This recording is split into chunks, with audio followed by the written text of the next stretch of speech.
Hello friends, ओसोप coding के channel पर आपका हार्दिक स्वागत है। जावा की इस इम्पॉर्टेंट सीरीज़ में आज हम बात कर रहे हैं एक बहुत कॉमन डेटा टाइप की। हम बात कर रहे हैं स्ट्रिंग डेटा टाइप की। तो दोस्तों, अभी तक हमने प्रिमिटिव डेटा टाइप में काम किया है। Int, float, char, double, boolean, इन सारे प्रिमिटिव डेटा टाइप को आपने अलग अलग प्रोग्रामिंग सिचुएशन में यूज़ किया है।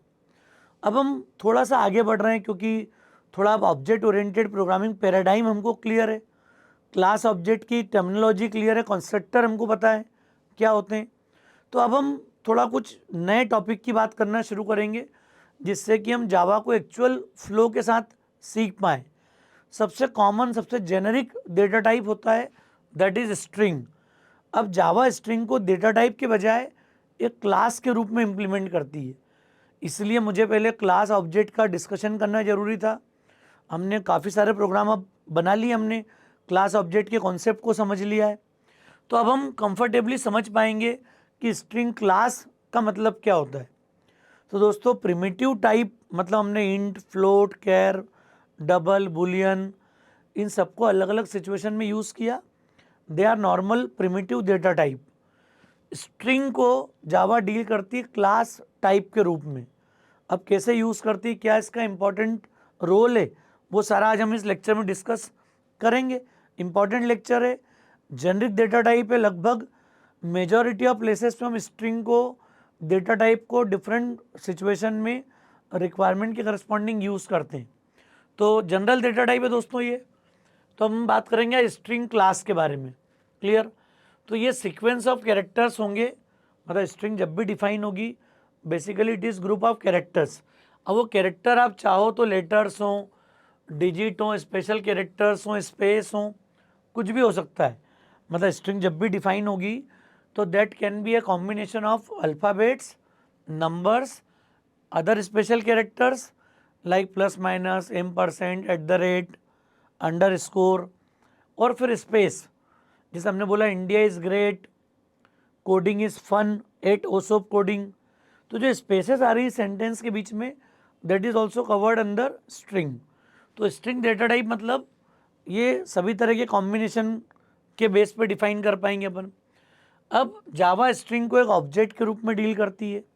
Object that represents a number of character values. मतलब जब भी कोई स्ट्रिंग डिफाइन होगी तो उसमें कुछ सेट ऑफ कैरेक्टर्स हैं, और हमने देखा है कि कैरेक्टर मतलब उसकी न्यूमेरिक वैल्यू होती है इंटरनली। जैसे आस्की और यूनिकोड वैल्यू को समझते हैं अपन, वैसे हर कैरेक्टर का अपना कुछ एग्जिस्टिंग वैल्यू होगा। उसी वैल्यू को कंबाइनली यूज़ करते हैं अपन स्ट्रिंग फॉर्म में। अब स्ट्रिंग बेसिकली एक कांस्टेंट है, ये बहुत बड़ी बात है, बहुत इंपॉर्टेंट बात है। स्ट्रिंग जावा में होती है इम्यूटेबल। इम्यूटेबल मतलब we can not modify any given string in the Java. तो जावा में अगर मैं कोई स्ट्रिंग डिफाइन करूँगा तो that will be a constant. एक बार बना दी, that will be fix, change नहीं होगी वो। जैसे हम कई बार पहले स्ट्रिंग में ऑपरेट करते थे, अगर आपने C++ में या सी में एक्सपीरियंस किया होगा, तो मुझे किसी एग्जिस्टिंग स्ट्रिंग में रिवर्स निकालना है तो हम उसी को मॉडिफाई करते थे। लोअर केस अपर केस निकालना, उसी को मॉडिफाई करते थे, वो चेंज हो जाती थी। जावा में स्ट्रिंग मॉडिफाई नहीं होगी। जहाँ भी पूरी स्ट्रिंग की बात आएगी वो रिटर्न करेगी एक नया टाइप, एक नई वैल्यू रिटर्न करेगी हमेशा। एग्जिस्टिंग स्ट्रिंग में कोई चेंज नहीं होगा। उसके लिए अलग क्लासेस होती है म्यूटेबल स्ट्रिंग के लिए, वो हम यहाँ पर देखेंगे अभी। तो strings are constant, their values can not be changed. Clear? Once it is created, जैसी बनेगी उसकी वैल्यू मॉडिफाई नहीं होगी। हम आगे बात करेंगे स्ट्रिंग बफर्स की। मतलब स्ट्रिंग बफर क्लास आपको मिलेगी आगे, जो म्यूटेबल कॉन्सेप्ट पे काम करेगी। मतलब दो और स्पेशल क्लास हम लोग फ्यूचर में डिस्कस करेंगे जब हम एक्चुअल ट्रैक पे आगे बढ़ेंगे। स्ट्रिंग बिल्डर और स्ट्रिंग बफर, ये दो बड़े इंपॉर्टेंट क्लास हैं, और स्ट्रिंग के साथ जो भी लिमिटेशंस होती है वो सब कुछ हम यहाँ पर सॉर्ट आउट कर पाते हैं। तो उनको हम लोग अलग से सेपरेट लेक्चर में डिस्कस करेंगे। अभी इतना क्लियर हो जाए आज कि स्ट्रिंग में अगर मैं काम शुरू करता हूँ तो दैट इज़ इम्यूटेबल। इम्यूटेबल मतलब it will work as a constant, हम उसको मॉडिफाई नहीं कर पाएंगे। क्लियर? अब जब भी स्ट्रिंग डिक्लेयर होगी तो एक तरीका तो होगी स्ट्रिंग क्लास। अच्छा, जावा में कन्वेंशनली क्लास मतलब कैपिटल से स्टार्ट होगी ये। str is the name of the string and this is what double quotes में जो भी आप लिख दोगे, हमने लिख दिया ओसोप कोडिंग, तो डबल कोट्स में जो दे दिया आपने एज इट इज़ वो स्ट्रिंग के रूप में डिफाइन हो गया। क्लियर? मतलब मैं डायरेक्ट भी स्ट्रिंग असाइन करूंगा तो भी जावा इंटरनली इसके लिए ऑब्जेक्ट क्रिएट करेगी and this Osop coding will be treated as a object, this str is treated as a object. Clear? ये समझना जरूरी है। दूसरा तरीका क्या, न्यू लगा दूं मैं, न्यू से फेमिलियर है हम, किसी भी क्लास का मुझे ऑब्जेक्ट क्रिएट करना हो तो क्लास नेम ऑब्जेक्ट न्यू और क्लास नेम, और यहाँ ये बता रहा है कि इसके कंस्ट्रक्टर में हमने एक स्ट्रिंग पास कर दी यहाँ पर। मतलब कंस्ट्रक्टर समझ में आती है टर्म, हमने पढ़ा भी है कंस्ट्रक्टर कॉन्सेप्ट। जावा डिस्ट्रक्टर सपोर्ट नहीं करती, उसके लिए हमने गार्बेज कलेक्शन को डिस्कस किया था लास्ट लेक्चर में। अब हमें सब कुछ क्लैरिटी है कि क्लास क्या होती है, ऑब्जेक्ट कैसे क्रिएट होते हैं, कंस्ट्रक्टर की क्या भूमिका होती है। तो यहाँ पर ये सेकेंड जो सिंटेक्स है न्यू के साथ, here we pass one string data in the constructor body, और इसके बेस पर भी मैं स्ट्रिंग को क्रिएट कर पाऊंगा। क्लियर? ये एक सिंपल शुरुआत है हमारी। क्लियर? इसके कुछ बेसिक कंस्ट्रक्टर होते हैं जो कि बहुत कॉमन है। क्लियर? जैसे खाली ब्रैकेट के साथ भी डिक्लेयर कर सकता हूँ मैं न्यू स्ट्रिंग, एक ब्लैंक स्ट्रिंग ऑब्जेक्ट क्रिएट हो जाएगा हमारे पास। एक बाइट अरे को लेके भी हो सकता है कि मैं बाइट अरे डिक्लेयर कर दूं और उसके बेसिस पर हम स्ट्रिंग को क्रिएट कर पाएंगे यहाँ पर। और यहाँ पर एक और दूसरी इंपॉर्टेंट बात क्या होगी, कैरेक्टर अरे का कॉम्बिनेशन दे सकते हैं हम। जैसे अरे से चूंकि अब हम फेमिलियर हैं, हमने डिस्कशन किया है प्रीवियस सेशंस में कि अरे का बेसिक क्या है, कैसे काम करता है इम्प्लीमेंटेशन में। तो बाइट का भी अरे बना सकते हैं, कैरेक्टर का भी अरे क्रिएट कर सकते हैं। तो कोई कैरेक्टर अरे अगर मेरे पास होगा तो मैं उसके बेसिस पे भी स्ट्रिंग को डिक्लेयर कर सकता हूँ। चूँकि अरे बनाना जानते हैं अब हम, तो आसानी से स्ट्रिंग क्रिएट हो जाएगी। फिर हम किसी कैरेक्टर अरे का कोई पोर्शन भी यूज़ कर सकते हैं, स्टार्ट इंडेक्स और काउंट। मतलब मान लिया 15-20 एलिमेंट का एक अरे मेरे पास है, मैंने बोला 5th एलिमेंट से स्टार्ट करके लास्ट तक, या कहीं काउंट ले लिया हमने, उतने कैरेक्टर की एक स्ट्रिंग डिक्लेयर कर सकते हैं अपन यहाँ पर, दैट इज़ ऑल्सो पॉसिबल। फिर स्ट्रिंग बफर और स्ट्रिंग बिल्डर, इनका भी अगर मेरे पास कोई ऑब्जेक्ट होगा that is also converted into the string class. अगर नॉर्मल म्यूटेबल स्ट्रिंग है और आप चाहते हो कि आगे इसको इम्यूटेबल के फॉर्म में यूज़ करना है, कोई मॉडिफाई नहीं कर पाए, तो फिर आप असाइन कर दो किसको, स्ट्रिंग के कंस्ट्रक्टर में, and that will create one immutable string. Clear? भले ही हमने बिल्डर या बफर का ऑब्जेक्ट पास किया है। क्लियर? तो ये इसका बेसिक थॉट है, बेसिक इम्प्लीमेंटेशन है। क्लियर? अब पहले अपन इसको सिंपल यूज़ करते हैं, फिर इसके कुछ इंपॉर्टेंट मेथड अपन डिस्कस करेंगे। कहीं भी इम्प्लीमेंटेशन में अब सिंपल स्ट्रिंग को अगर मुझे यूज़ करना है अपनी प्रोग्रामिंग सिचुएशन में, तो तरीका क्या होगा, आपको याद होगा अभी हमने लिया था str असाइंस और हमने बोल दिया ओसोप कोडिंग सेमीकोलन, स्ट्रिंग डिक्लेयर हो, इसको चाहो तो प्रिंट कर दो। तो here we can directly print str। तो ये बड़ा आसान तरीका है, सिंपल अप्रोच है, वी कैन डायरेक्टली रन और ये ओसोप कोडिंग प्रिंट कर देगा। मतलब बिल्कुल आसान तरीका हो गया। We can define one string constant directly to the string object and then we print. Clear? समझ में आ रहा है? केस क्लियर है? पॉइंट। इसी का एक और तरीका है, हमने ले लिया str1 असाइंस न्यू स्ट्रिंग और कंस्ट्रक्टर में हमने दे दिया यहाँ पर कोडिंग इज फन एट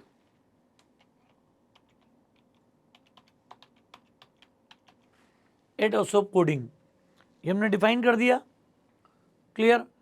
इसको भी उठा के रन कर ले, यूज कर लें अपन यहाँ पर। अब हमने दे दिया str1, तो दोनों में डिफरेंस समझ में आ रहा है। यहाँ मैंने कांस्टेंट स्ट्रिंग दी और उसको सीधे डिस्प्ले कर दिया, शो कर दिया। यहाँ मेरे पास क्या है, coding is fun at Osop coding, एक सेंटेंस हमने दे दिया यहाँ पर और कंस्ट्रक्टर के अंदर पास किया और फाइनली उसको प्रिंट कर दिया हमने यहाँ पर। Now we can run. अब आप देखो दो str भी प्रिंट हो गया और str1 भी प्रिंट हो गया हमारे पास। मतलब ये बड़ा सिंपल अप्रोच है स्ट्रिंग के साथ। अगर हम वर्कआउट करना चाह रहे हैं विद डिफरेंट ऑप्शंस तो भी कर सकते हैं। क्लियर। कैरेक्टर अरे अगर मैं ले रहा हूँ तो हमने ARR ले लिया। क्या कर रहे हैं अपन, कैरेक्टर अरे कैसे देते हैं अपन, हमने दे दिया सिंगल कोट्स में O, क्लियर, फिर सिंगल कोट्स में S। अरे नॉर्मली आप कैसे देते हो,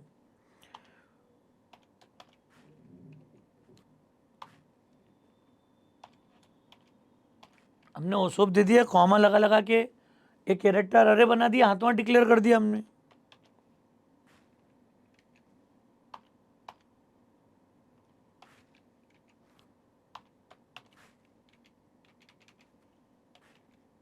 स्मॉल ओ ले लिया अपन ने,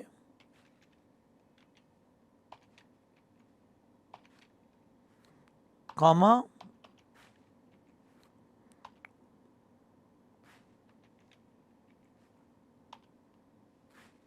कोडिंग में क्या बचा, अब जी बच गया बस।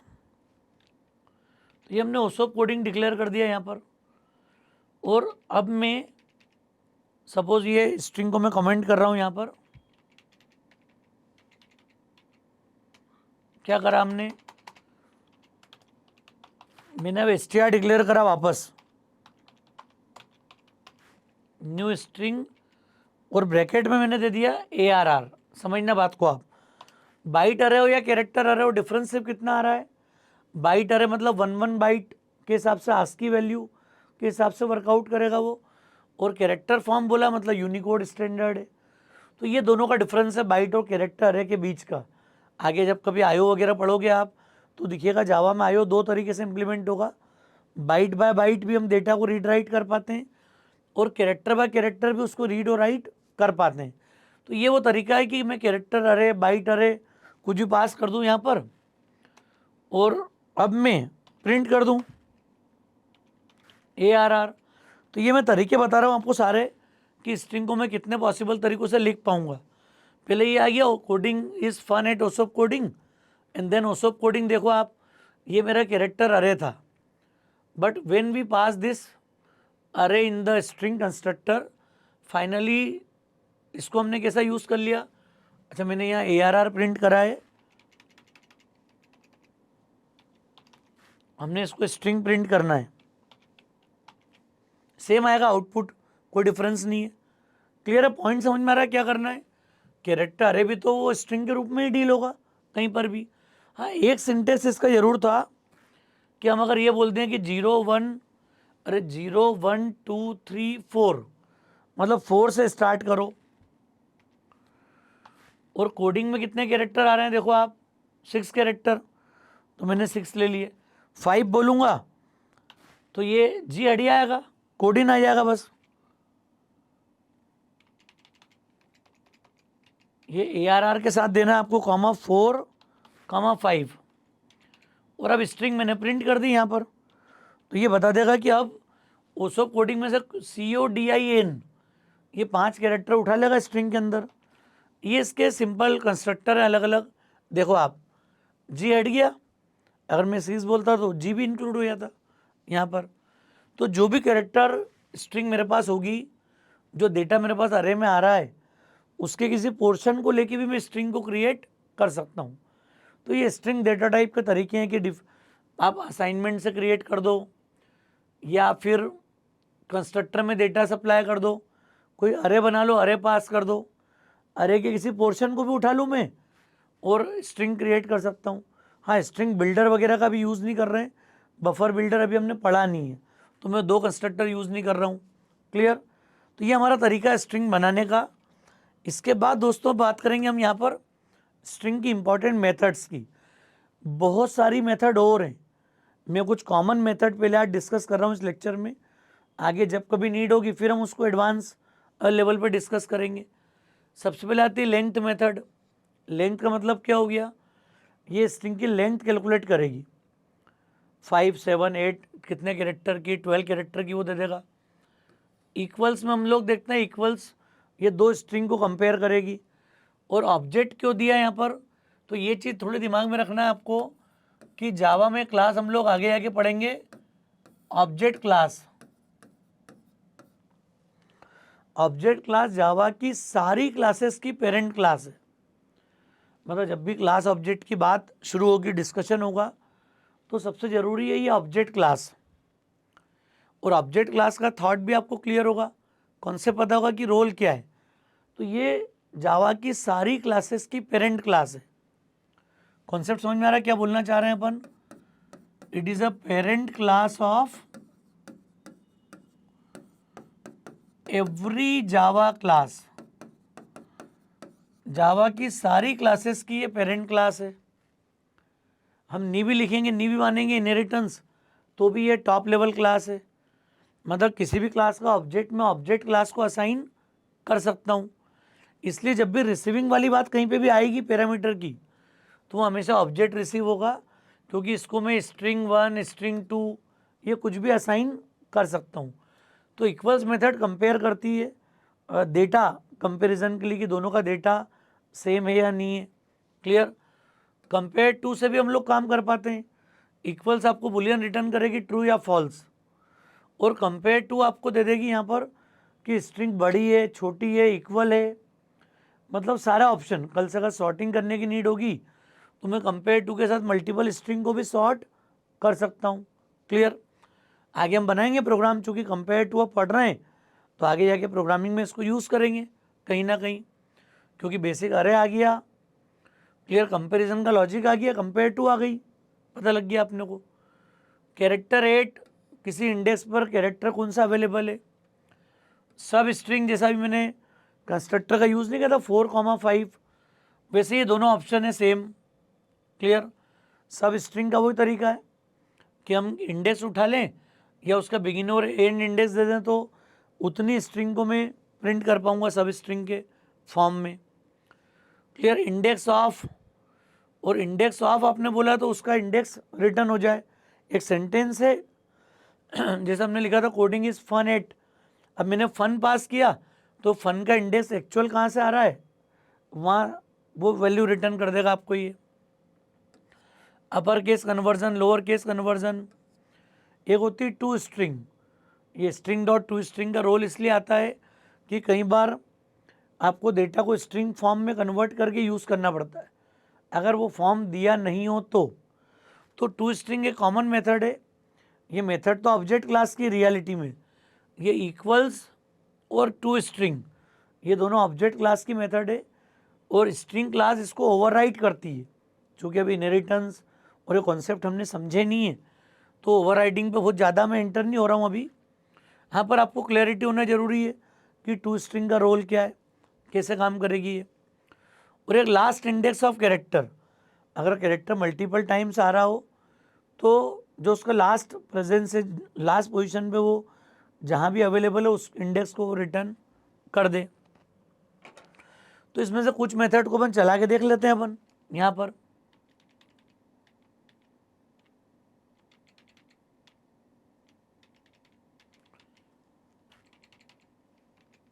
ये अभी हमने एक फॉर्मेट यूज़ कर लिया है ओसोप कोडिंग वाला, अरे के साथ साथ डायरेक्ट भी असाइन कर सकता हूँ मैं, देख चुके हैं ओसोप कोडिंग अपन। अब मैं कुछ फंक्शन यूज़ कर रहा हूँ यहाँ पर, जैसे str डॉट लेंथ। अच्छा, अरे में हमने देखा था लास्ट लेक्चर में कि लेंथ एक एट्रीब्यूट है। अरे नॉर्मल अरे में लेंथ हमारे पास एक एट्रीब्यूट है, जबकि स्ट्रिंग क्लास में लेंथ एक मेथड है। तो कई बार डिफरेंस आता है कि लेंथ एट्रीब्यूट और लेंथ मेथड में क्या डिफरेंस है। तो अरे में हमेशा एट्रीब्यूट मिलेगा, उसकी प्रॉपर्टी है। जितना डेटा मैं असाइन करूँगा, जैसे ARR है, तो मैं ARR अगर कहीं पे लिख रहा हूँ तो यहाँ पे लेंथ देखो आप फिर से एक बार, यहाँ ब्रैकेट नहीं है, लेंथ इज वन एट्रीब्यूट, और स्ट्रिंग के अंदर लेंथ कौन है, यहाँ पर मेथड है। ये दोनों का डिफरेंस है, दिमाग में रखना है। So this will assign the length of the string. क्या कर सकते हैं इसके बाद अपन, str dot to lower case, कुछ मेथड में डायरेक्ट यूज कर रहा हूं क्योंकि ये रिटर्न करेगी एक string, str dot to upper case, ये अपर केस में रिटर्न कर देगी अपने को यहाँ पर। तो हमने ये दो मेथड ये लिख दी है, क्लियर। एक लेंथ हमने कॉल कर ली यहाँ पर, बाकी हम उठा लेते हैं कैरेक्टर 8, सब स्ट्रिंग, इनको भी यूज़ कर लेते हैं अलग अलग सिंटेक्स के साथ में। तो str डॉट केयर 8 हमने बोल दिया 3, थर्ड इंडेक्स पे कौन सा कैरेक्टर अवेलेबल है प्रिंट करो, तो 0 1 2 3 P आ जाना चाहिए इसका आंसर। ये कंप्लीट लोअर केस दे देगा, ये कंप्लीट अपर केस दे देगा, क्योंकि यहाँ ओसोप में कैपिटल है C तक। इसके अलावा हमने यूज़ की थी str डॉट सब स्ट्रिंग। अब सब स्ट्रिंग में एक तरीका तो ये हो गया कि हमने बोल दिया 5 ऑनवर्ड्स, और एक हमने सेंटेंस यूज कर लिया इसका str डॉट सब स्ट्रिंग। इसमें दो पैरामीटर दे दिए अपन ने। अब हमने इसमें दे दिया एक तो 3 0 1 2 3, और लास्ट इंडेक्स का दे दिया अपन ने 4 7 दे दें, 3 4 5 6 7 इतने ले लेगा ये यहाँ पर। दोस्तों इतनी रन कर लेते हैं अपन। लेंथ मेथड हो गई मेरे पास, लोअर केस अपर केस, चूंकि इन सबका कुछ ना कुछ रिटर्न टाइप है। वॉइड होता तो अंदर प्रिंट नहीं कर पाते अपन डायरेक्ट, इसका रिटर्न टाइप इंटीजर है, इनका दोनों का स्ट्रिंग है, ये कैरेक्टर वैल्यू रिटर्न करेगा, ये दोनों स्ट्रिंग टाइप रिटर्न करेगी। तो उसके हिसाब से मैंने डायरेक्ट अंदर प्रिंट कर दिया अभी। अदरवाइज मैं स्ट्रिंग टाइप को वेरिएबल डिक्लेयर करूँ नया, उसमें कैच करूँ, फिर प्रिंट करूँ system dot out dot print L N में। अब चूंकि इतने तो आप जावा जानते हो कि हम डायरेक्टली यूज़ कर पाते हैं, रन कर लेते हैं इसको अपन। देखो सारे केस समझना। सबसे पहले आ गई लेंथ, लेंथ कितनी आ गई 10, ये 10 प्रिंट हो गया।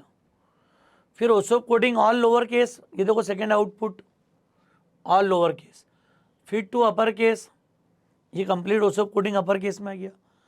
ये पी कहाँ से आया, इंडेक्स 3 कैरेक्टर 8 3, तो मैंने बताया था आपको 0 1 2 0 1 2 3, तो ये पी की वैल्यू आ गई कैरेक्टर 8 3 मतलब पी, ये पी आ गया।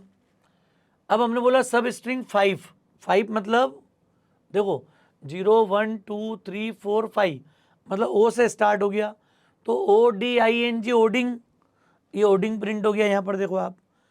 अब देखिए इसके बाद ये रेंज 3 to 7, 3 to 7 मतलब क्या हो गया, 0 1 2 3 पी से स्टार्ट हुआ, 4 5 6 7 आई तक, तो आई को भी नहीं लिया इसने, एक कम तक लिया मेरे हिसाब से, क्लियर। एंड इंडेक्स 7 है इसका यहाँ पर, क्लियर। ओसोप कोडिंग में एक इंडेक्स कम तक आ गया, ये 0 1 2 3 PCOD, और आई यहाँ पर मिसिंग है, एक वैल्यू कम तक चल रहा है, ये इंडेक्स कम तक।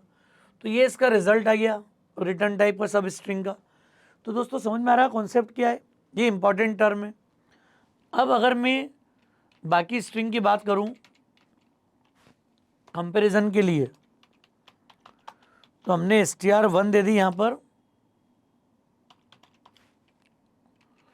ओसोप, समझना ये बात को आप पूरा, str2 इक्वल टू न्यू, अच्छा दोनों का डेटा टाइप सेम है, सॉरी डेटा सेम है दोनों का, ओसोप ओसोप असाइन कर दिया अपन ने। अब कंपैरिजन में क्या होगा देखो आप, हम चेक कर सकते हैं इफ, या आप अंदर प्रिंट एलन में ही बुलियन वैल्यू प्रिंट कर देते हैं अपन डायरेक्ट सीधे। क्या लिख सकता हूं मैं, S1 डॉट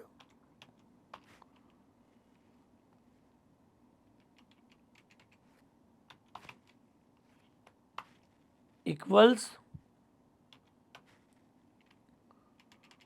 एक मिनट मैंने दिया str1 डॉट इक्वल्स str2, इसको चेक करते हैं अपन। लास्ट वाले में काम है अपने को। अब ये आ गया ट्रू। ट्रू क्यों आ गया? क्योंकि इक्वल्स मेथड ने इसका डेटा कंपेयर किया ओसोप ओसोप। क्लियर? अब अच्छा, मैं अगर यहाँ पर ऐसा लिख दूँ, ये क्वेश्चन कई बार इंडस्ट्री में बहुत आता है कि अगर मैं इक्वल्स मेथड कॉल कर रहा हूँ तो ये डेटा कंपेयर करती है, और इक्वल ऑपरेटर कॉल करूँगा तो दिस विल कंपेयर रेफरेंसेस। तो रेफरेंस में क्या हो गया? S1 str1 str2, ये दो अलग अलग ऑब्जेक्ट हैं, तो ये क्या आ गया? फॉल्स। समझ में आ रहा है केस क्या बोलना चाह रहा हूँ मैं यहाँ पर? अरे ये str1 में यहाँ से कमेंट कर दूँ अभी, चूंकि अभी एक ऑब्जेक्ट तो ये बन गया, और आपने बोला स्ट्रिंग str1 असाइंस। समझना यहाँ पे आप क्या करा मैंने? अरे पहले एक नई स्ट्रिंग str1 पहले क्रिएट हुई थी, न्यू से दूसरी क्रिएट हुई। अब मैंने पहले str2 क्रिएट करी, फिर उसका रेफरेंस दे दिया str1 को। मतलब ऑब्जेक्ट मेरा ओसोप है और str1 str2 दो रेफरेंस उसको रेफर कर रहे हैं। तो ये अब क्या दे देगा? रेफरेंस सेम है तो ये बोल देगा ट्रू, मतलब ऑब्जेक्ट एक ही है। यही फॉल्स आ रहा था लास्ट में, देखो अब क्या आ गया? ट्रू। अरे अभी फॉल्स क्यों आ रहा था? क्योंकि str1 फिजिकली एक अलग ऑब्जेक्ट था, str2 एक अलग ऑब्जेक्ट था यहाँ पर। क्लियर? तो ये इंपॉर्टेंट है, इसको अलग से भी हम लेक्चर में डिस्कस करेंगे कॉन्सेप्ट के साथ में पूरा। क्लियर है केस? समझ में आ रहा है क्या इसका रोल है?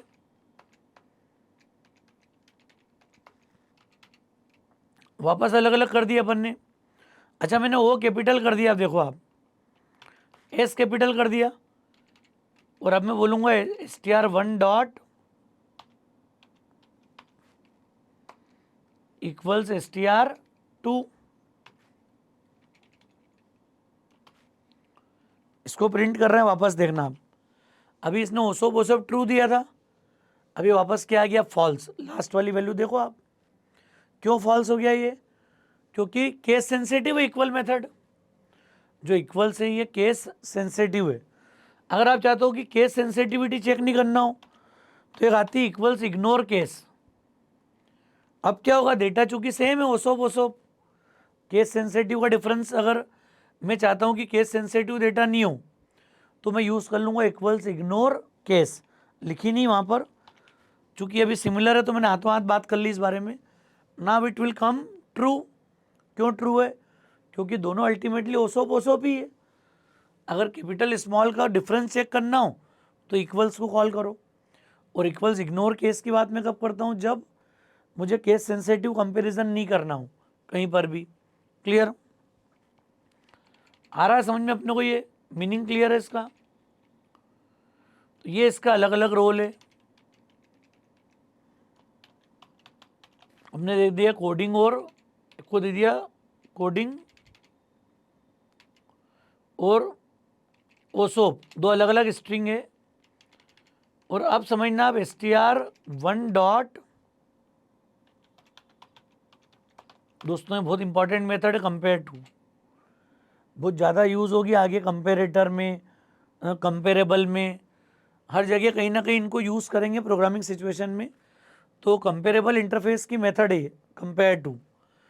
और नॉर्मल में भी कहीं भी ऑब्जेक्ट कंपैरिजन की बात आएगी वहाँ हम इसको यूज़ कर सकते हैं प्रोग्रामिंग में। तो स्ट्रिंग में भी ये तीन तरह की वैल्यू देती है, पॉजिटिव, नेगेटिव और जीरो। जब str1 str2 से बड़ी हो, जैसे सी और ओ में डिफरेंस है आस्क की वैल्यू का, तो ये वैल्यू निगेटिव अभी आना चाहिए, कुछ माइनस समथिंग। देखते हैं माइनस समथिंग वैल्यू आ रही है कि लास्ट वाली। देखो लास्ट में आ गया -44। तो इसने पहले पहले कैरेक्टर का डिफरेंस उठा लिया। क्लियर? पहले पहले कैरेक्टर का डिफरेंस कैसे उठा लिया? ये सी कैपिटल का है 65, 60, 67, और ये ओ स्मॉल का है, तो 26 का डिफरेंस और जो ओ के बीच का इसका डिफरेंस होगा ओ तक में, वो डिफरेंस की वैल्यू कवर हो गई आके पूरी कंप्लीट। तो ये आस्क की वैल्यू का इसका डिफरेंस आ गया, जिसको आप यूनिकोड वैल्यू बोल सकते हो। वैल्यू तो आस्क की मैप ही हुआ ऐसे कैसे ही पूरा, मैंने बताया भी था कैसे निकालते हैं अपन। तो ये निगेटिव आ गई। यही अगर मैं 2 पहले कर दूंगा अभी, समझना आप, तो ये पॉजिटिव आ जाएगा, उसको पहले आ गया और कोडिंग बाद में आ गया। तो पहली वैल्यू स्ट्रिंग अगर बड़ी होगी तो अब ये क्या दे देगा, देखो +44। डिफरेंस समझ में आ गया। ये पॉजिटिव नेगेटिव का कॉन्सेप्ट क्लियर है। तो ये कंपैरिजन जैसे सॉर्टिंग वगैरह करना होगी ना अपने को, तो ये तरीका यूज़ होगा। कंपेयर टू मेथड हम कॉल करेंगे वहाँ पर। अच्छा, दोनों अगर एग्जैक्ट सेम हो, आपने बोल दिया ओसोप, अब देखना आप, अब ये देखिए 0, डेटा अगर एग्जैक्ट सेम है तो 0 रिटर्न करेगी। देखो लास्ट में PCOD के नीचे लास्ट में दिस विल बी 0। क्लियर, क्योंकि both the strings are same. तो कंपेयर टू क्या करती है यहाँ पर, ये जब दोनों स्ट्रिंग सेम होगी तो इट विल रिटर्न 0। क्लियर। अच्छा, एक चीज़ ध्यान रखना, इसमें भी केस सेंसिटिव का अंतर है। मैं यहाँ भी एस कैपिटल कर दूँ तो ये अब क्या दे देगी, ये कैपिटल और स्मॉल ओ के बीच का डिफरेंस चेक करेगी। क्लियर, वही 26 और जो 90 से 97 6-7 वो मिला लो तो 33 आसपास कुछ आ जाए ना चाहिए माइनस +32। अरे 26 कैरेक्टर वो और 91 से 96 के बीच की 6, ये गैप है कैपिटल और स्मॉल की यूनिकोड वैल्यू के बीच में। 65 to 90 और 97 2, तो 26 का डिफरेंस तो वो 32 का डिफरेंस है ही सारा अल्फ़ाबेट के अंदर। तो ये चूंकि प्लस है, क्लियर, ये वैल्यू प्लस में क्यों आ रही है, क्योंकि हमने ये 2 ले रखा है यहाँ पर, और इसको वापस में 1 कर दूंगा तो अपने को पता ही है कि पहले की आस की वैल्यू छोटी है। 32 का डिफरेंस अपने को पता भी है कैपिटल और स्मॉल के बीच का, ये आ गया -32। पहले मुझे लग रहा था कि मैंने यहाँ STR1 लिखा है इसलिए -32 निकला था, यहाँ 2 था इसलिए वो प्लस वाली वैल्यू आ गई थी। अच्छा, इसकी मेथड भी होती है कंपेयर टू इग्नोर केस। अब ये केस सेंसिटिव नहीं बची, नाउ इट विल रिटर्न 0। तो देखो लास्ट में क्या आ गया, 0 आ गया। तो दोस्तों ये बिल्कुल सिंपल सी मेथड है, खासकर इक्वल्स इग्नोर केस इंपॉर्टेंट है। उसका रिटर्न टाइप बुलियन है, सिर्फ ट्रू फॉल्स में रिटर्न करेगी वो। कंपेयर टू इग्नोर केस का रिटर्न टाइप इंटीजर है, बड़े फर्स्ट वैल्यू बड़ी हो स्ट्रिंग की तो वो पॉजिटिव रिटर्न करेगी। क्लियर, अदरवाइज निगेटिव रिटर्न करती हो। और 0 कब रिटर्न करती है, दोनों स्ट्रिंग सेम हो। तो ये ऑलमोस्ट अपन ने 2 लोअर केस, लेंथ, सब स्ट्रिंग, कैरेक्टर, ऑलमोस्ट इनका यूज़ हमने कर लिया मेथड्स का। तो मुझे उम्मीद है दोस्तों लेक्चर आपको समझ में आ गया होगा। ये स्ट्रिंग की शुरुआत है आज। स्ट्रिंग क्या होती है ये क्लियर हो गया, कितने पॉसिबल कंस्ट्रक्टर स्ट्रिंग के बना सकते हैं अपन ने सारे बना के देख लिए पैटर्न। उसके बाद स्ट्रिंग को हर पॉसिबल तरीके से हम अरे से भी असाइन कर सकते हैं, उसके पोर्शन से भी असाइन कर सकते हैं, ये भी क्लैरिटी आपको हो गई। कुछ पॉपुलर मेथड है length to lower case upper case, comparison, index, substring, इनका हमने यूज़ किया। अभी स्ट्रिंग म्यूटेबल है। क्लियर। हाँ, स्ट्रिंग का एक फ़ायदा क्या है, और आप देख सकते हो कि इसे कॉन्केट वगैरह करने की बात आती है ना, तो हम लोग ऐसा भी देख सकते हैं। देखो स्ट्रिंग STR1 प्लस STR2, और ये सीधे कॉन्केट कर देगी रिजल्ट को। और अब चूंकि ऑब्जेक्ट बेस पे वर्किंग है तो हम कर सकते हैं। इसको हमने दिया ओसोप,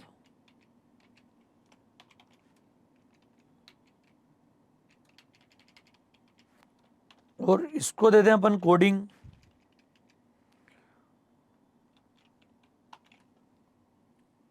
लास्ट में क्या प्रिंट हो गया, ओसोप कोडिंग।